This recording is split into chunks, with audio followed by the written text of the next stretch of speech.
قل هذه سبيلي أدعو إلى الله على بصيرة أنا ومن اتبعني وسبحان الله وما أنا من المشركين. بسم الله الرحمن الرحيم. ولا تؤتوا السفهاء أموالكم التي جعل الله لكم قياما وارزقوهم فيها واكسوهم، اور تم نہ سمجھوں کو اپنے مال نہ دیا کرو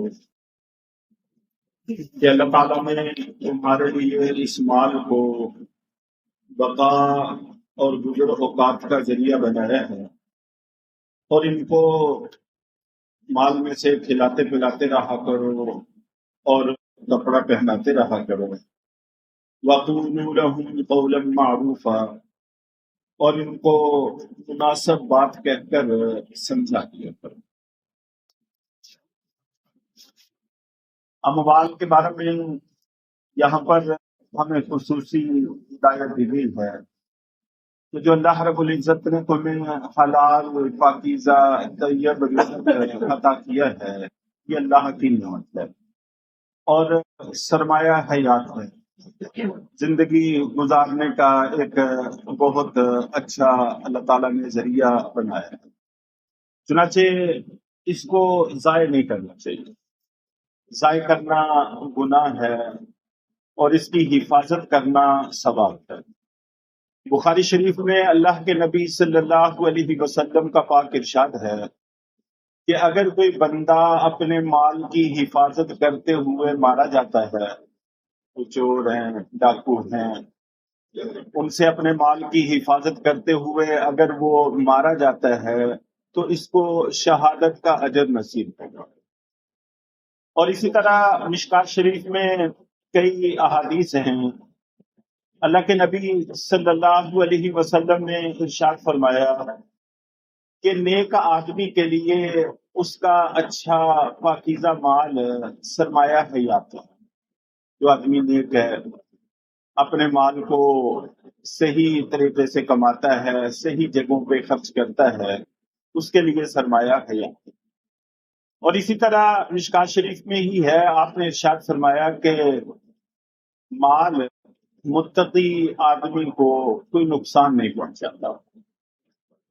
چنانچہ وہ سارے صوفی کرام، اولیاء کرام، بزرگوں سے اور قرآن پاک کی آیات سے بھی، احادیث طیبہ سے بھی مال کی جو مذمت آئی ہے، اس کا تعلق بھی ایسے لوگوں کے ساتھ ہے جو مال کو گناہ کے کاموں میں خرچ کرتے ہیں، ناجائز کاموں میں خرچ کرتے ہیں، اس لیے کہ جتنا یہ مال خرچ کرتے جائیں گے جہنم میں اپنا ٹھکانہ بڑھا کرتے جائیں گے، جہنم کی اتھاہ گہرائیوں میں دھنستے چلے جائیں گے، اللہ تعالیٰ کی ناراضگی کو بڑھاتے جائیں گے۔ تو ایسے لوگوں کے لیے واقعی یہ مال اچھا نہیں ہے، لیکن نیک لوگ، متقی پرہیزگار لوگ، ان کے لیے یہ مال بہت بڑی نعمت ہے، اس کو ضائع ہونے سے بچانے کی کوشش کرنی چاہیے۔ اسی طرح یہ بھی آپ نے بات سنی ہوگی کہ مال کو فضول میں خرچ کرنے والے لوگ شیطان کے بھائی ہیں۔ تو شیطانی عمل ہے اپنے مال کو ایسی جگہوں پہ خرچ کرنا جہاں خرچ کرنے کی ضرورت نہیں۔ چنانچہ اللہ تعالیٰ کی طرف سے تکوینی طور پر یہ تقسیم کار بھی ہے کہ جو لوگ اپنے مال کو صحیح کماتے ہیں اور نیک کاموں میں خرچ کرتے ہیں، اللہ تعالیٰ فضولیات میں خرچ کرنے سے ان کو محفوظ رکھتے ہیں، اور جو لوگ کمانے کے اعتبار سے، خرچ کرنے کے اعتبار سے اس کا اہتمام نہیں کرتے تو ان کا مال نیک جگہوں پہ خرچ نہیں ہوتا، عام طور پر فضولیات میں ہی خرچ ہوتا ہے۔ یہ اللہ کی طرف سے ایک تکوینی تقسیم کار ہے۔ حضرت ابو سفیان ثوری رحمہ اللہ تعالی حدیث کے بہت بڑے امام ہیں، ان کے بغیر سندیں مکمل نہیں ہوتی، ان کی احادیث پر بڑی گہری نظر ہے۔ وہ ارشاد فرماتے ہیں کہ پہلے لوگوں میں اور اب کے لوگوں میں بہت بڑا فرق ہے۔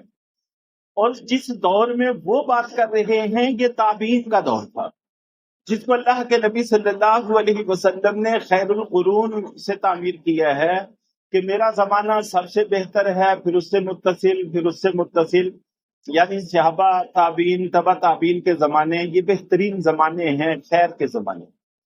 تو اس زمانے میں بیٹھ کر حضرت ابو سفیان ثوری رحمہ اللہ تعالی ارشاد فرماتے ہیں کہ ہم میں اور پہلے لوگوں میں فرق ہے۔ تو اگر آج ہم 14 صدیاں گزرنے کے بعد اپنے حالات کو پہلی صدی والے لوگوں کے حالات سے میچ کریں تو پھر تو زمین و آسمان کا فرق نہیں کرتا۔ تو وہ فرماتے ہیں کہ پہلے لوگوں کو مال اپنے پاس رکھنے کی زیادہ ضرورت نہیں تھی، اس لیے کہ ان لوگوں کی نظر میں دین کی اہمیت مال سے زیادہ تھی۔ اس لیے اگر کسی اعتبار سے کوئی تنگی، کوئی مشکل، کوئی پریشانی آ بھی جاتی تھی تو وہ اپنے دین کو ضائع نہیں کرتے تھے۔ چنانچہ صحابہ کرام کی زندگیاں ہمارے پاس سامنے نمونہ ہیں، واقعات ہم سنتے رہتے ہیں۔ تو حضرت ابو بکر صدیق رضی اللہ تعالیٰ عنہ اتنے معمولی سے میں گزارا کرتے تھے کہ عام آدمی کے بس کی بات ہی نہیں، لیکن اس کے باوجود ان کا دین محفوظ تھا اور کمال درجے میں محفوظ تھا۔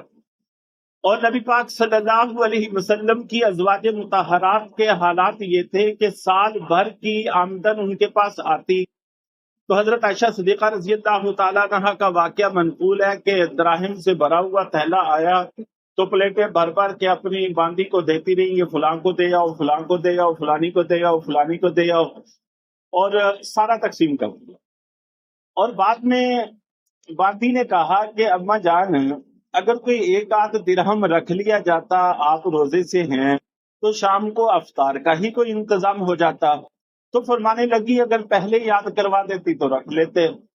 تو گویا کہ روزے سے ہونے کے باوجود ان کو افطاری کا خیال بھی نہیں آیا اور سارا کا سارا مال تقسیم کر دیا، تو ان کو اموال اپنے پاس رکھنے کی چنداں ضرورت نہیں تھی، بخلاف ہمارے کہ ہم لوگ دین کی وقت کھو چکے ہیں۔ ہمیں اگر خدا نخواستہ کوئی حاجت پیش آتی ہے تو سب سے پہلے ہم اپنے دین کو خرچ کرنے کے لیے تیار ہوتے ہیں۔ تو ایسے میں اپنے مال کو محفوظ رکھنا، اپنے پاس بچا کے رکھنا، یہ بے حد ضروری ہے تاکہ خدا نخواستہ انسان کو ضرورت کے وقت دین اور ایمان نہ بیچنا پڑے۔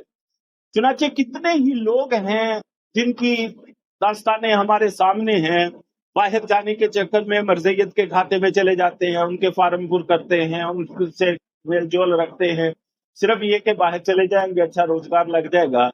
تو ایمان بیچنا اس وقت کوئی خاص مسئلہ نہیں رہا، تو اس لیے فرمایا گیا ہے کہ اپنے مال کی حفاظت کرو۔ کہ چنانچہ آپ نبی پاک صلی اللہ علیہ وسلم کا یہ بھی ارشاد ہے کہ بسا اوقات ایسا ہوتا ہے کہ فقر، تنگ دستی کفر کا ذریعہ بن جاتی ہے۔ تو کفر کا ذریعہ بننے کا مطلب یہی ہے کہ اپنے مال کو ہم فضولیات میں خرچ کر کے تنگ دست ہو جاتے ہیں، اب جب ضرورت پڑتی ہے تو دین بیچنے میں بھی تردد نہیں کرتے۔